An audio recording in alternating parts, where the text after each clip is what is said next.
Hi, welcome to the show. Today we're going to be looking at arena games from the 6th generation of video games consoles. I'm always a fan of this genre, especially at this time in video game history. They're always so much pick up and play, easy to get into, and usually have fantastic multiplayer. So I've picked 3 games today that hopefully you've heard of, or if you haven't, you might learn something, and you never know, you might find a new game to play. So join me as we look at arena games.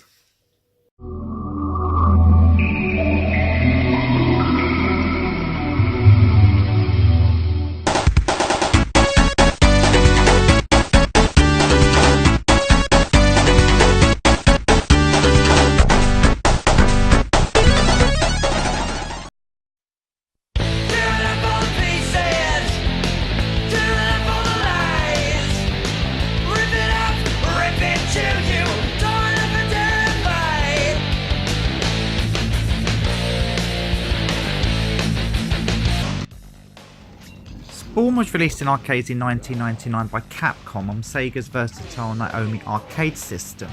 It was a real no-brainer for this fast-paced arena game to be ported to the Dreamcast the following year. Loosely based on the comic books by Todd McFarlane, the game features many characters from the comics. You start off with a handful of these and you unlock others by completing the game with another character. Most of them have hand-to-hand combat moves as well as the ability to pick up weapons. The game shines in its fast-paced action and bright presentation, as well as a rock-inspired soundtrack that complements the dark atmosphere of the comics. The arcade mode consists of a variety of stages that each feature a boss that must be taken down against the clock. If you are defeated, you respawn at the expense of a few seconds of your timer. Once the boss has been defeated, you then move on to the next stage. There are collectibles to pick up along the way, but they only serve as a side quest to the main game. While this game is very fun and filled with arcade action, there are issues with the controls that take some getting used to, and the camera can sometimes get in the way. The game is also very short, but the 4-player battle mode should add some longevity. If you are looking for something a little different that is not too deep, I do recommend picking this up. Hallelujah!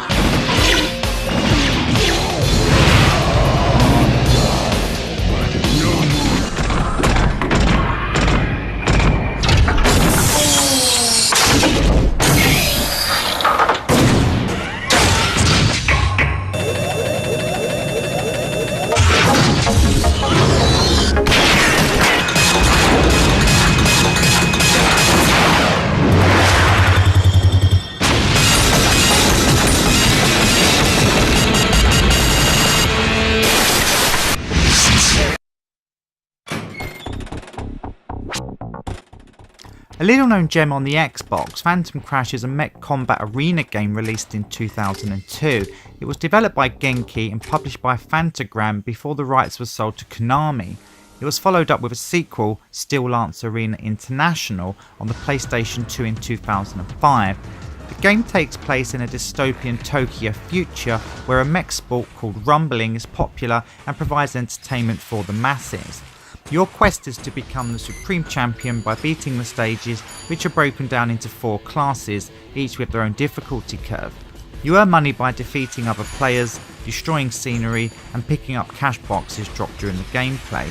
There are 3 types of mech to use, light, medium and heavy, and the action takes place in 3 different arenas. The lack of mech types and stages is a little disappointing, but this is made up for with the very deep customization system that allows for a wide variety of mech options.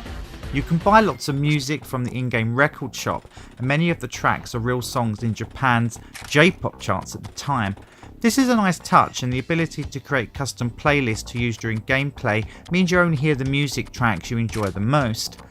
Mechs are customized in 2 ways. Firstly, you buy new parts that are broken down into body, legs, arms and back. Each mech has 4 weapon slots, and there are many to choose from, and they range from guns and grenades to rockets and chainsaws. Once you buy your items, each body part can be customized to make it lighter, which will increase speed, jump and ammunition, or heavier, which will increase durability, firepower, but also reduce your movement. Getting these options right first time is paramount, as each adjustment uses cash gained within the battles. I'm a big fan of this game, and although the anime story mode is nothing to write home about, the fast battles and unique customization system mean there's always something to do, and it has that just one more go pull for me. The game will not be for everyone, but fans of arena games and mech battles should find something here to enjoy. The controls are intuitive and tight, and although the difficulty curve is a little steep towards the end, it does not feel the computer is cheating.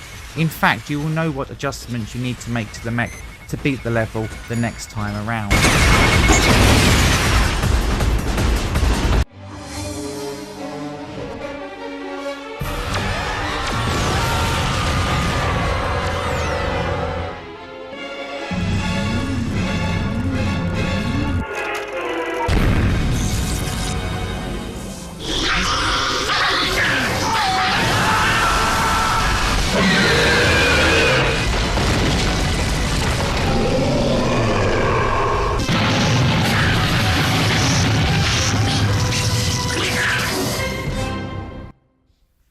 Not an arena game in the strictest sense, War of the Monsters was released for the PlayStation 2 in 2003, developed by Incognito and released by Sony in the West and Capcom in Japan. The game revolves around giant monsters and robots dueling it out across city landscapes, and the gameplay is akin to Rampage or the King of the Monsters series. You start the story mode by selecting your monster or robot, and there are more that can be unlocked by playing through the game. The action is fast and fun, with basic controls that are easy to get to grips with. Each level has different foes to defeat, and there are boss battles that adds a variety to the gameplay in this otherwise shallow affair. While not deep, the gameplay is entertaining, and you can use the scenery as weapons, climb up buildings or destroy them, and each monster has its own unique moves and specials. There is not much longevity to be had here, but the 2-player mode and unlockables will keep you coming back for more, at least for a little while. The presentation is appealing, and the B-movie style music really complements the style and feel of those old monster movies from the 50s. Pick up and play does not get much better than this, and the pure fun of destroying cities and beating up giant monsters means this is definitely one I recommend for arcade action fans.